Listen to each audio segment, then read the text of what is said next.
Hello everyone. ಈಗಾಗಲೇ cross rate ಮೇಲೆ part 1 ವಿಡಿಯೋದಲ್ಲಿ ಕೆಲವೊಂದಿಷ್ಟು ಪ್ರಾಬ್ಲಮ್ಗಳನ್ನು ನೋಡಿದ್ದೀವಿ. ಓಲ್ಡ್ ಕ್ವಶನ್ ಪೇಪರ್ದಲ್ಲಿರುವಂತಹ ಇನ್ನೊಂದಿಷ್ಟು ಕ್ವಶನ್ಸ್ಗಳನ್ನು ಈ ಒಂದು ಸ್ಲೈಡ್ದಲ್ಲಿ ನಾನು ಸಾಲ್ವ್ ಮಾಡ್ತಾ ಇದ್ದೀನಿ.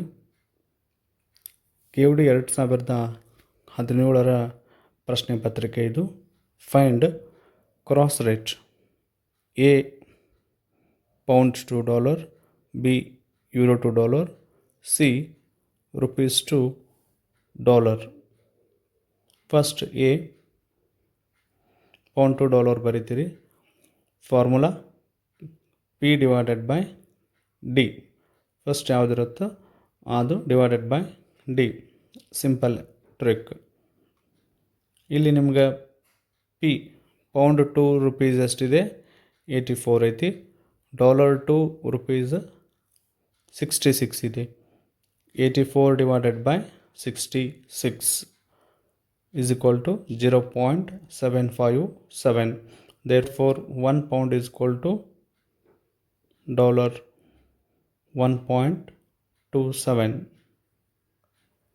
ಬಿದ್ದು ಯೂರೋ ಟು ಡಾಲರ್. ಯೂರೋದ value 70, dollar value 66. E divided by D, 70 divided by 66 is equal to 1.06. 1 euro is equal to $1.06. C ಕೇಳಿರೋದು ರುಪೀಸ್ ಟು ಡಾಲರ್. ಇಲ್ಲಿ ನೋಡ್ರಿ, ಇದು ಡಿಫ್ರೆಂಟ್ ಇದೆ. ರುಪೀಸ್ ಟು ಡಾಲರ್ ಕೇಳಿರೋದು. ನಿಮಗಿಲ್ಲಿ ರುಪೀಸ್ 3 ಕೇಸ್ ಒಳಗೆ ವೇರಿಯೇಬಲ್ ಒಳಗೈತಿ, ಫಿಕ್ಸ್ಡ್ ಆಗಿ ಇಲ್ಲ. ಕೇಳಿರೋದೇನೀಗ ರುಪೀಸ್ ಟು ಡಾಲರ್. ಇಲ್ಲಿ ನೋಡ್ರಿ, ಅಬ್ಸರ್ವ್ ಮಾಡಿರಿ, ಡಾಲರ್ ಟು ರುಪೀಸನ್ನು ಇಲ್ಲೇ ಆಲ್ರೆಡಿ ಕೊಟ್ಟಾರ. ಇದನ್ನು ನೀವು ಟ್ರಾನ್ಸ್ಲೇಟ್ ಮಾಡಬೇಕು. ಈ ಪ್ರತ್ಯಕ್ಷ ದರ ಮತ್ತು ಪರೋಕ್ಷ ದರ ಅಂತ ಬರುತ್ತೆ. Direct quote and indirect quote. ನಾವು ಈ ಒಂದು ಕರೆನ್ಸಿಯನ್ನು, ಫಾರಿನ್ ಕರೆನ್ಸಿ ಫಿಕ್ಸ್ಡ್ ಇದ್ದು ಡೊಮೆಸ್ಟಿಕ್ ಕರೆನ್ಸಿ ವೇರಿಯೇಬಲ್ ಒಳಗಿದ್ರೆ ಅದಕ್ಕೆ ನಾವು ಡೈರೆಕ್ಟ್ ಕೊಟೇಶನ್ ಅಂಥೇಳಿ ಕರಿತೀವಿ. ಈ ಒಂದು ಕ್ವಶನ್ ಒಳಗೆ ನೋಡ್ರಿ, ಡಾಲರ್ ಫಿಕ್ಸ್ಡ್ ಐತಿ, ರುಪೀಸ್ ವೇರಿಯೇಬಲ್ ಒಳಗೈತಿ. ಇದು ಡೈರೆಕ್ಟ್ ಕೊಟೇಶನ್, ಇದು ಡೈರೆಕ್ಟ್ ಕೊಟೇಶನ್. ಈಗ ಅವ್ರು ಕೇಳಿರೋದೇನು? Rupees to dollar. ಅಂದ್ರೆ ರುಪೀಸು ಫಿಕ್ಸ್ಡ್ ಇರಬೇಕು, ಡಾಲರನ್ನು ನೀವು ವೇರಿಯೇಬಲ್ ಒಳಗೆ ತೋರಿಸ್ಬೇಕು. ಅಂದರೆ ಕೇಳಿರೋದೇನು? ಇಂಡೈರೆಕ್ಟ್ ಕೋಟು ಒಳಗೆ ಇದನ್ನು ಕೇಳ್ಯಾರ.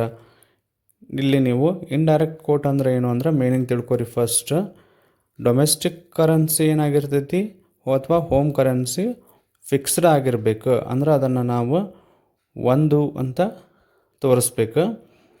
ಇನ್ನೊಂದು ಫಾರಿನ್ ಕರೆನ್ಸಿ ಏನಿರ್ತೈತಿ ಅದು ವೇರಿಯೇಬಲ್ ಒಳಗೆ ತೋರಿಸ್ಬೇಕು. ಹಾಗಾಗಿ ಇಲ್ಲಿ ಸಿಂಪಲ್ 1 ಡಿವೈಡೆಡ್ ಬೈ 66 ಮಾಡಿದ್ರೆ ನಿಮ್ಮ ಆನ್ಸರ್ ಮುಗೀತು. 0.015. 1 ರೂಪಿ ಈಸ್ ಈಕ್ವಲ್ ಟು $0.015. ಅದೇ ರೀತಿಯಲ್ಲಿ ನಾವು 2019ರ ಕ್ವಶನ್ ಪೇಪರ್ ನೋಡಿದರೆ ಅಲ್ಲಿಯೂ ಕೂಡ ಇದೇ ಥರದ ಪ್ರಾಬ್ಲಮ್ಮ ಬಂದಿದೆ. ಇದನ್ನು ನೀವು ಪ್ರಾಕ್ಟೀಸ್ ಮಾಡಿರಿ. ನೆಕ್ಸ್ಟು ನೋಡೋದಾದರೆ 2020ರಲ್ಲಿ ಕ್ವಶನ್ ಬಂದಿದೆ. ಅದರದ್ದು ಕ್ವಶನ್ ವಿತ್ ಆನ್ಸರನ್ನು ನಾನು ಇಲ್ಲಿ ಡಿಸ್ಪ್ಲೇ ಮಾಡ್ತಾ ಇದ್ದೀನಿ. ಸಿಮಿಲರ್ಲಿ 2022ಕ್ಕೂ ಕೂಡ ಕ್ವಶನ್ ಬಂದಿದೆ. ಅದರದ್ದು ಕ್ವಶನ್ ವಿತ್ ಆನ್ಸರು ಇಲ್ಲಿ ನಾನು ಡಿಸ್ಪ್ಲೇ ನಿಮ್ಗೆ ಮಾಡಿದ್ದೀನಿ.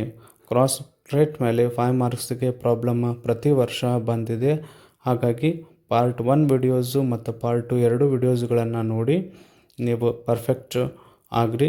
ಎಕ್ಸಾಮಿನೇಷನ್ದಲ್ಲಿ ಈಸಿಯಾಗಿ 5 ಮಾರ್ಕ್ಸನ್ನು ನೀವು ತಗೋರಿ. Thank you.